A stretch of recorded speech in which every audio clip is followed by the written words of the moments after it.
What is going on, gents? It's R.P.M. here, reporting from Mobile Command with another sick woman file. For those of you who are new to my channel, as you well know, we live in a society that does everything it can to either paint women in a positive light or to paint them as victims, no matter what they do. This particular series is meant to show women are truly capable of some of the most depraved shit known to man. Now, let me start off by giving a quick shout out to the Lion of MGTOW, who posted this on his community tab. Gentlemen, this sick, depraved article was published on the 5th of February. Now, I am not going to mince my words, nor am I going to restrain myself on this one. Michigan evil woman says SpongeBob told her to delete her 3-year-old daughter. Gentlemen, this right here, this article, when you read it all the way through, I hope you would have the same emotions that I would have, which is this woman deserves an extraordinarily brutal end in the penal system. I hope that the female prisoners have the same code that the male prisoners have, i.e., children are off limits. So yes, in my heart of hearts, I hope this person meets a very brutal and violent end. A Michigan woman whose 3-year-old daughter was found dead in a trash bag told investigators that SpongeBob ordered her to delete the child or she would face death herself, a report said on Friday. So much for the idea that mothers are so selfless that they would give their lives for their children. Person 22 allegedly stabbed the young child multiple times on September 16th, 2 days after the child's 3rd birthday, before stuffing her body into a black trash bag after she was hallucinating due to weeks of heroin withdrawal and lack of sleep. She's charged with felony murder and first-degree child abuse. Gentlemen, that right there. I got another story that I'm going to do tomorrow. And I'm going to give Hammerhand a quick shout out for posting this story on his community tab. There's a father up in Canada who is losing custody of his children because he refused to get the jab. But yet we have a drug addict crack whore who can keep custody of her child. Ryan Eberlin, an investigator with CPS, testified during Friday's preliminary hearing into the case. Eberlin, who interviewed, I was going to say her name, but her name is completely and totally unworthy of leaving my tongue. He interviewed Evil Woman on October 1st, said that on the day the child was deleted, she said that she had left her mother's Ascata Township house where she was living and passed out in a graveyard, according to M Live. She said she then returned to her mother's house and attempted to delete herself before she deleted her daughter. How interesting.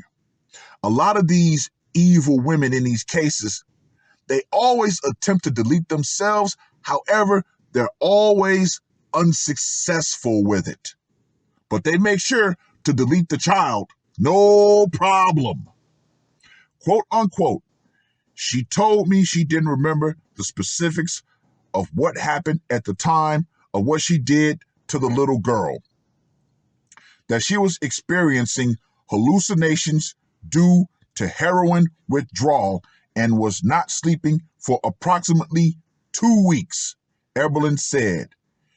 Quote unquote, she was getting hallucinations from the TV that instructed her to take her daughter's life or they would kill her.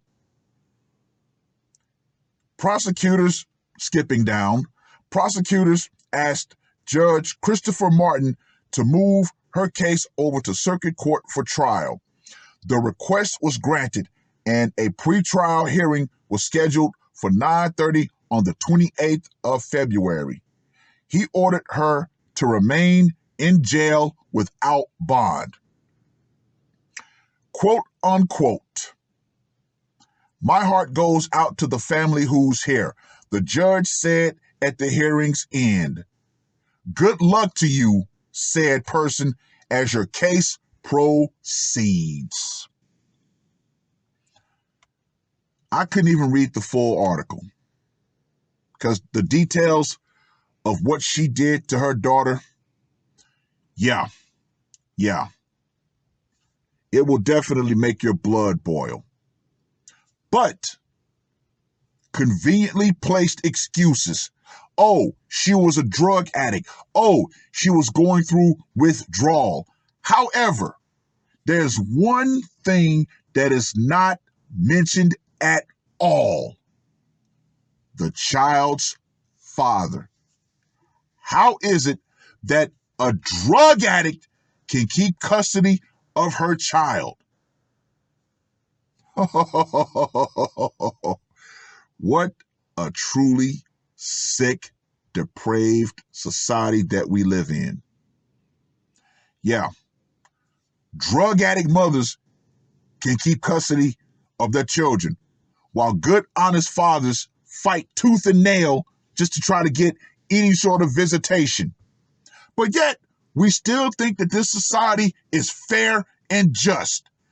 However, when a man says, you know what, I'm done, and washes his hands of that child, oh, the court of public opinion wants to come down on him like a fucking avalanche.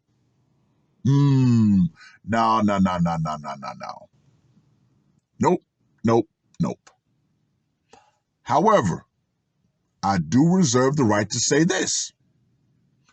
If the child's father tried his hardest to fight for his daughter and the court still blocked him, then you know what? I would not blame him for walking away. You can only fight so long, so hard, before you finally say, you know what? I'm just going to wash my hands of this. But still, the fact that this woman was a drug addict and people knew she was a drug addict and nobody stepped forward to protect that child, yeah, shows you just how fucked up this society truly is. But anyway, read the full article. Just see what the hell she did to her daughter. And that right there, gentlemen, I'm going to reiterate, should bring about seething rage. And I'm going to reiterate this. I hope this woman meets a very brutal and violent end. And if there's a spot in hell, I hope they throw her into the lowest circle of it. That's my opinion, and I stand by what I just said. Anyway, like I said, gentlemen, read the full article. Let me know what you guys think. And for all you ladies out there, the power will eventually go out. Feminism and every convenient excuse you have for your sick behavior will go out right along with it. Because trust and believe, situations like this might just lead to a man putting on the mask. And guess what? I'd have zero problem with it. That's all I got to say for this one. RPM, I am out. I've seen some pretty horrible things in my life, but this is just